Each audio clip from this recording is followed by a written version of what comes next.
శ్రీ గురు గణేష్ మేధా దక్షిణామూర్తి సహిత శ్రీ బాలాత్రిపురసుందరై నమః. సనాతనం ప్రేక్షకులకు శుభోదయం. మిథున రాశి వారికి శ్రీ పరాభవనామ సంవత్సర ఉగాది పర్వదిన శుభాకాంక్షలు. ఈ పరాభవనామ సంవత్సరంలో మిథున రాశి వారికి ఎలా ఉండబోతోందో తెలుసుకుందాం. ముందుగా ఆదాయ వ్యయాలను పరిశీలిద్దాం. ఆదాయం 8, వ్యయం 11, రాజపూజ్యం 1, అవమానం 7. ఈ సంవత్సరం దీర్ఘకాలిక సంచార గ్రహాలని గనక మనం పరిశీలన చేసినట్లయితే గురువు జన్మ ద్వితీయాలలో సంచారం చేస్తాడు. అతిచారం చేత తృతీయంలో కొంతకాలం ఉండి మళ్ళీ ద్వితీయంలోకి వస్తాడు. అలానే శని సంవత్సరం అంతా కూడా దశమంలోనే సంచారం చేస్తాడు. రాహుకేతువులు డిసెంబర్ వరకు కూడా భాగ్య తృతీయాలలో ఉండి తర్వాత నుంచి కూడా ద్వితీయ అష్టమాలలోకి సంచారం చేస్తారు. అంటే అష్టమంలో రాహు ఉంటాడు, ద్వితీయంలో కేతు ఉంటాడు. ఇందువలన మీకు ఈ సంవత్సరం డిసెంబర్ నుంచి కూడా అష్టమరాహు యొక్క ప్రభావం ప్రారంభం అవుతోంది. కనుక ఈ సంవత్సరం కొంత సాధారణంగా ఉంటుంది అని మాత్రం చెప్పాలి. అయినప్పటికీ గురుబలం ఉన్నటువంటి కారణం చేత కొంత నెట్టుకు రాగలుగుతారు. వృత్తి, ఉద్యోగ, వ్యాపారాల పరంగా చూసుకున్నట్లయితే కనుక ఉద్యోగం లభిస్తుంది. అలానే ఉద్యోగస్తులకు ప్రమోషన్స్ కూడా లభిస్తాయి. నిరుద్యోగులైనటువంటి వారు ఎవరన్నా అసలు ఉన్నారు ఈ సంవత్సరం అన్నట్లయితే కనుక అది కేవలం వారి యొక్క స్వయంకృతాపరాధంగా మాత్రమే చెప్పాలి. కనుక ఇక్కడ మీ యొక్క కృషి మీద ఆధారపడుతోంది ఉద్యోగం ఉంటుందా లేదా అనేది, అంతే తప్ప గ్రహదోషాలుగా లేవు. అయితే జన్మంలో లేదా ద్వితీయంలో లేదా తృతీయంలో ఇక్కడే గురువు యొక్క సంచారాలన్నీ సాగుతూ ఉన్నటువంటి కారణం చేత మీకు ఈ సంవత్సరం ఉద్యోగపరంగా మాత్రం అనుకూలంగా ఉంది. అలానే వ్యాపారస్తులకు కూడా ఇది అనుకూలమైనటువంటి కాలంగానే చెప్పుకోవాలి. సినీ కళారంగాల్లో ఉండేటువంటి వారికి కొన్ని మంచి అవకాశాలు వస్తాయి. అప్పుడు మీనవేషాలు లెక్క పెడుతూ అనవసరమైనటువంటి కాలయాపన చేయకుండా, చేజార్చుకోకుండా వచ్చిన ప్రతి అవకాశాన్ని కూడా చక్కగా సద్వినియోగం చేసుకునేటువంటి ప్రయత్నం చేయాలి. అక్కడ జాగ్రత్త పడితే చాలు. అలానే రైతులకు ఇక్కడ మిశ్రమమైనటువంటి ఫలితాలు వస్తున్నాయి. శని దశమంలోనే సంచారం చేస్తున్నటువంటి కారణం చేత కొంత ఈ మిశ్రమమైనటువంటి ఫలితాలు ఉంటాయి. ఇంకా రాజకీయ నాయకులకు కనుక మనం చూసుకున్నట్లయితే పదవుల విషయంలో కొంచెం జాగ్రత్త పడాలి. అవి ఊరించి చిట్ట చివరి క్షణాలను ఇబ్బంది పెట్టడానికో లేకపోతే ఉన్న పదవిని కాపాడుకోవడానికో కొంత చికాకులు అనేటువంటివి ఏర్పడవచ్చు. డిసెంబర్ తర్వాత నుండి కూడా వ్యాపారాల విషయంలో కావచ్చు, ఉద్యోగాల విషయంలో కావచ్చు ఇంకా జాగ్రత్తలు పాటించుకోవాలి. ఇంకా అష్టమంలోకి అక్కడ రాహు వచ్చేస్తాడు. ఇక్కడే 18 నెలల పాటు ఆయన ఉంటాడు.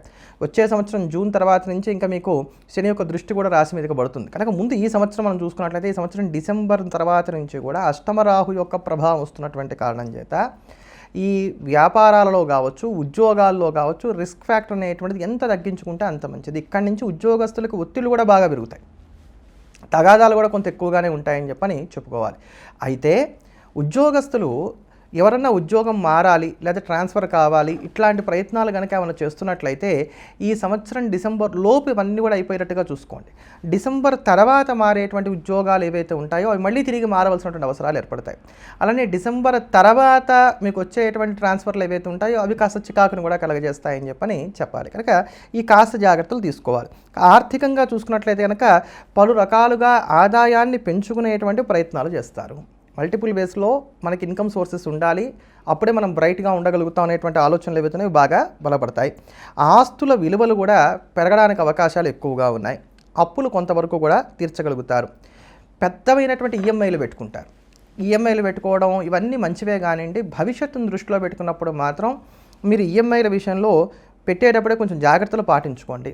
రేపు ఈ సుదీర్ఘమైనటువంటి ఈఎంఐలు 10 ఏళ్ళు 15 ఏళ్ళు ఉండేటువంటివన్నీ కూడా మధ్యలో ఒడిదుడుకులు వచ్చినా సరే మనం కట్టుకోగలుగుతామా లేదా, ఇది 1-2 సార్లుగా పునరాలోచన చేసుకొని ఇటువంటి వాటికి మాత్రం శ్రీకారం చుట్టండి. ఏది ఏమైనప్పటికీ నేను ఎంత చెప్పినా కూడా మీరు మాత్రం భారీ ఈఎంఐలకైతే శ్రీకారం చుడతారు. శుభకార్యాలకు ఆడంబరంగా విపరీతంగా ఖర్చు చేస్తారు. అలానే పాతవి ఏవైతే ఉన్నాయో వాటిని అమ్మి కొత్త వాటిని కొనుగోలు చేస్తారు. అవి ఇంట్లో ఉండేటువంటి ఫర్నిచర్లనండి లేకపోతే ఇళ్ళనండి ఏవైనా సరే పాత వాటిని అమ్మడం, కొత్త వాటిని కొనడం, ఈ రీప్లేస్మెంట్ అనేటువంటిది ఈ సంవత్సరం కొంచెం ఎక్కువగా జరుగుతుందని చెప్పని చెప్పుకోవచ్చు. అలానే ప్రేమలు సక్సెస్ అవ్వడానికి, ప్రేమ పెళ్ళిళ్ళు జరగడానికి ఈ సంవత్సరం అవకాశాలు ఎక్కువగా ఉన్నాయి. పెద్దలు కుదిర్చినటువంటి పెళ్ళిళ్ళు కూడా సవకాలంలో సవ్యంగా సాగుతాయని చెప్పని చెప్పుకోవచ్చు. సంతానానికి సంబంధించిన విషయాలు అనుకూలంగా ఉన్నాయి, చక్కటి సంతానం కలుగుతుంది. భార్యాభర్తల మధ్యలో కూడా గడిచినటువంటి సంవత్సరం మీద చూసుకున్నప్పుడు ఈ సంవత్సరం అన్యోన్యత పెరగడానికి అవకాశాలు అనేటువంటివి ఏర్పడుతున్నాయి. భార్య భర్తకు, భర్త భార్యకు పరస్పరం సహకరించుకుంటారని చెప్పని కూడా చెప్పుకోవచ్చు. ఇంట్లో ఉండేటువంటి చిట్ట చివరి సంతానం ఎవరైతే ఉంటారో వారి పట్ల మాత్రం కొంచెం అధికమైనటువంటి దృష్టిని కనబరిచేటువంటి ప్రయత్నం చేయాలి, వారిని జాగ్రత్తగా కనిపెట్టుకునేటువంటి ప్రయత్నం చేయాలి. విద్యార్థులకు ఈ సంవత్సరం మిశ్రమైనటువంటి ఫలితాలు ఉంటున్నాయి. ఏకాగ్రత తగ్గడానికి వీళ్ళకి అవకాశాలు ఎక్కువగా ఉన్నాయి. పోటీ పరీక్షలలో కొంచెం జాగ్రత్తలు ఎక్కువగా తీసుకోవాలి. ఈ పోటీ పరీక్షలలో శ్రమ ఎక్కువగా ఉండటానికి, ఫలితాలు తక్కువగా ఉండటానికి అవకాశాలు ఉన్నాయంటే కాంపిటేటివ్ ఎగ్జామ్స్ వీటి విషయంలో కొంచెం జాగ్రత్తగా ఉండాలి. అలానే విదేశీ విద్యల కన్నా అయినంత వరకు స్వదేశీ విద్యలను నమ్ముకోవడమే విద్యార్థులకు మంచిది. ఎందుకని ఈ సంవత్సరం మీకు డిసెంబర్ తర్వాత నుంచి కూడా అష్టమరాహు వచ్చేస్తున్నాడు. వచ్చే సంవత్సరాన్ని కూడా మనం దృష్టిలో పెట్టుకోవాలి. ఎందుకంటే ఇది కొంచెం లాంగ్ ప్లానింగ్ కనుక వీటిని మనం జాగ్రత్తగా చూసుకోవాలి. వచ్చే సంవత్సరం మీకు జూన్ నుంచి కూడా శని నీచబడతాడు. శని దృష్టి రాశి మీద కూడా ఇంకా ఏర్పడుతుంది. ఇట్లాంటివన్నీ కూడా మనం ఆలోచించుకుంటూ వెళ్తున్నప్పుడు ఏంటంటే ఈ విదేశాలలో స్థిరపడడానికి అవకాశాలు కొంచెం తక్కువగా ఉంటాయి. ఒకవేళ ఏదో ఒక రకంగా కష్టపడి అక్కడ చదువును పూర్తి చేసిన దాని తర్వాత సంపాదన దగ్గర వీడి దగ్గర కూడా కొంత ఇబ్బందులు అనేటువంటివి వస్తూ ఉంటాయి. అందుకని అయినంత వరకు ఈ మిథున రాశిలో ఉన్నటువంటి విద్యార్థులు ఇంక ఈ డిసెంబర్ తర్వాత నుంచి కూడా ఇక్కడ ఇండియాలోనే ఉంటూ ఈ భారతదేశంలోనే ఉన్నత విద్యలను అభ్యసించేటువంటి ప్రయత్నం చేయడం అనేది మాత్రం మంచిది. ఇది నా సలహా. మరీ వ్యక్తిగత జాతకాలు బాగుంటే మినహా లేకపోతే విదేశీ విద్యలు రాణించడానికి అవకాశాలు కొంచెం తక్కువ. అట్లానే విదేశీ వ్యవహారాలు కనుక మనం తత్మా వారికి చూసుకున్నట్లయితే ఉద్యోగస్తులు కావచ్చు, లేకపోతే అక్కడ ఉండేటువంటి వారు కావచ్చు, వీరందరూ కూడా దృష్టిలో పెట్టుకొని మనం చూసుకున్నట్లయితే కనుక డిసెంబర్ నుండి విదేశీ వ్యవహారాలు కొంత ప్రతికూలంగా ఉంటాయి. వీసాలు ఇట్లాంటివి కూడా కొంత చికాకు పెట్టడానికి అవకాశాలు ఏర్పడతాయి. ఒకవేళ ఏదో ఒక రకంగా పంతంగా విదేశాలకు వెళ్ళినా అక్కడ నిలదొక్కుకోవడం కొంచెం కష్టంగా ఉంటుంది. ఆశించిన మేరకు లబ్ధి కూడా చేకూరదని చెప్పని చెప్పుకోవాలి. కోర్టు వ్యవహారాలు కూడా ఈ సంవత్సరం డిసెంబర్లోపు వచ్చేటువంటి తీర్పులు కావచ్చు, వ్యవహారాలు కావచ్చు, ఇవన్నీ కూడా మీకు అనుకూలంగా ఉంటాయి. డిసెంబర్ తర్వాత నుంచి వచ్చేటువంటివి ఏవైతే ఉన్నాయో ఇవి కొంచెం తారుమారుగా ఉండడానికి అవకాశం అనేటువంటివి ఏర్పడతాయి. ప్రత్యర్థులు అక్కడి నుంచి కూడా బలపడతారని కూడా చెప్పుకోవాలి. ఒకవేళ కోర్టు తీర్పులు అనుకూలంగా వచ్చిన డిసెంబర్ తర్వాత అవి అమలు అవ్వడానికి కూడా అవకాశాలు పెద్దగా లేవు. మొత్తం మీద ఈ సంవత్సరం మిథున రాశి వారికి సాముదాయికమైనటువంటి ఫలితాలు కనుక మనం చూసుకున్నట్లయితే గడిచినటువంటి సంవత్సరం కన్నా ఖచ్చితంగా ఈ సంవత్సరం మిథున రాశి వారికి బాగుంది. వ్యసనాలకు, ఆకర్షణలకు లోను కాకుండా జాగ్రత్తలు పాటించుకోవాలి. ముఖ్యంగా ఈజీ మనీ వైపు పరుగులు పెట్టినట్లయితే కనుక నష్టపోవడానికి అవకాశం ఉంటుంది. కనుక ఈజీ మనీ విషయంలో జాగ్రత్త పడండి. సంతాన వ్యవహారాలలో తరచుగా చికాకులు అనేటువంటివి ఏర్పడుతూ ఉంటాయి. చికాకు, కోపం, ఆవేశం పెరగడానికి అవకాశాలు ఎక్కువగా ఉన్నాయి. స్నేహితులకి సహాయం చేసి నష్టపోతారు. అందుకని ఇటువంటి విషయాలు కొంచెం జాగ్రత్తగా ఉండాలి. నా అన్న వారికి నేను కాబట్టి ఎవరు సహాయం చేస్తారని చెప్పని అతి మంచితనాన్ని కనుక వెళ్ళినట్లయితే కనుక ఇబ్బందులు తప్పవు. అందుకని తనకు మాలిన ధర్మం పనికిరాదు. ఇది బాగా జ్ఞాపకం పెట్టుకున్నట్లయితే కనుక సరిపోతుంది. ఇంకా ఈ నక్షత్రాల వారీగా ఉన్నటువంటి ఫలితాలు కూడా మనం చూసుకున్నట్లయితే కనుక మృగశిర నక్షత్రం 3, 4 పాదాల వారికి ఈ సంవత్సరం అప్పుల తాలూకు ఇబ్బందులు ఏమైనా పెరగడానికి అవకాశాలు ఏర్పడుతున్నాయి. అలానే ఇతరుల నుంచి మీరు కోరుకునేటువంటి సహాయ సహకారాలు అయితేనే చక్కగా కలిసి వస్తాయి. ఉద్యోగపరంగా, వ్యాపారపరంగా చక్కని స్థితిగతులు అనేటువంటివి ఏర్పడుతున్నాయి. దూర ప్రాంత ప్రయాణాలు, విదేశీయాన ప్రయాణాలు ఏవైతే ఉన్నాయో ఇవి సానుకూలపడుతున్నాయని చెప్పని చెప్పుకోవచ్చు. ఆర్ద్రా నక్షత్రం వారి యొక్క ఫలితాలు కనుక మనం చూసుకున్నట్లయితే కనుక వృత్తి వ్యాపారాల పరంగా బాగా ఒడిదుడుకులు ఎక్కువగా ఉండటానికి, ఇబ్బందులు ఉండటానికి అవకాశాలు ఏర్పడుతున్నాయి. కనుక ఉద్యోగం పోతుందేమో అనేటువంటి ఆలోచన మీకు కలుగుతున్నా, లేకపోతే ఉద్యోగం మారాలి అనేటువంటి ఆలోచన మీలో ఏర్పడుతున్నా వెంటనే ఇంకో ఉద్యోగం చూసుకొని అలర్ట్ అవ్వాలి. లేకపోతే మాత్రం ఇబ్బందులు అనేటువంటివి తప్పవు. అయినంత వరకు గ్రోత్ కన్నా కూడా కెరియర్లో సస్టైన్ అవ్వడానికి ప్రయత్నం చేయడమే మంచిది. అలానే ప్రయాణాల్లో కూడా తరచుగా జాగ్రత్తలు అనేటువంటివి అవసరం అవుతూ వస్తున్నాయి. సంఘంలో చక్కటి గౌరవ మర్యాదలు కూడా కలిగి ఉంటారు. ఆరోగ్యమైనటువంటి చికాకులు కూడా ఏర్పడతాయి. ఇంకా పునర్వసు 1, 2, 3 పాదాల వారిని కనుక మనం చూసుకున్నట్లయితే ఇంట్లో ఉండేటువంటి వాతావరణం మీకు అనుకూలంగా ఉండడానికి అవకాశాలు ఏర్పడుతున్నాయి.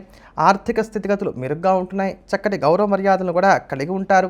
ముఖ్యంగా ఆర్థిక విషయాలు కనుక చూసుకున్నట్లయితే ఇవి మెరుగ్గా ఉండటమే కాకుండా ఏదైనా సందర్భంలో మీకు బాగా ఇబ్బంది అనిపించినా కూడా ఆ సమయానికి ఎక్కడో ఒకరి నుంచి డబ్బు సర్దుబాటు కావటం, ఆ ఇబ్బందుల నుంచి మీరు బయటపడడానికి అవకాశాలు కూడా బలంగా ఏర్పడుతున్నాయని చెప్పని చెప్పుకోవచ్చు. అప్పులు కూడా చాలా వరకు తీర్చగలుగుతారు. ఇక సాముదాయికంగా ఈ సంవత్సరం మిథున రాశి వారు పాటించవలసిన పరిహారాలు కనుక మనం చూసుకున్నట్లయితే అయినంత వరకు కూడా రాహుకాల దుర్గా దీపారాధనను ఆచరించడం అనేది మీకు మంచిది. మంగళవారం నాడు పగలంతా పాలు, పళ్ళు, పలరసాలు లాంటివి తీసుకుంటూ రాత్రి 8 దాటిన తర్వాత భోజనం చేయడం. ప్రతి మంగళవారం కూడా మధ్యాహ్నం 3 నుంచి 4:30 గంటల మధ్యలో దుర్గా అమ్మవారి యొక్క ఆలయంలో ఈ నిమ్మడప్పుల్లో దీపారాధన చేసేటువంటి రాహుకాల దుర్గా దీపారాధన పరిహారం ఏదైతే ఉందో ఇది పాటించడం అనేది మంచిది. మిథున రాశిలో ఉన్నటువంటి వారు వారికి వారుగా కానీ, ఈ మిథున రాశిలో ఉన్నటువంటి వారి పేరు మీద ఇతరులు కానీ ఈ పరిహారాన్ని చక్కగా ఆచరించవచ్చు. ఇదే మీకు అయినంత వరకు కూడా పెరిగేటువంటి ఫలితాన్ని కలగజేస్తుంది. ఒకవేళ ఉద్యోగాలు ఇతరత్రా కారణాల చేత ఏదన్నప్పటికీ కూడా మనం చేసుకోలేకపోతున్నాం ఈ రాహుకాల దుర్గా దీపాలు అనుకున్నట్లయితే కనుక ప్రతి మంగళవారం కూడా ఉపవాసం ఉండటం, పగలంతా పాలు, పళ్ళు, పలరసాలు, టీ, కాఫీ, కొబ్బరి లాంటివి తీసుకుంటూ రాత్రి 8 దాటిన తర్వాత భోజనం చేయటం, తరచుగా శ్రీశైలంలో రుద్రహోమాన్ని చండీ హోమాన్ని నిర్వహించుకుంటూ ఉంటాం కనుక చేస్తూ వచ్చినా కూడా చక్కటి ఫలితాలను పొందగలుగుతారు. ఇక్కడ నేను చెప్తున్నటువంటి పరిహారాలకి జీ తెలుగులో చెప్పినటువంటి పరిహారాలకి కొద్దిపాటి వ్యత్యాసం ఉంటుంది, కన్ఫ్యూజ్ అవ్వద్దు. ఇక్కడ మరింత విస్తారంగా మీ అందరూ కూడా చెప్పేటువంటి ప్రయత్నం చేస్తున్నాను.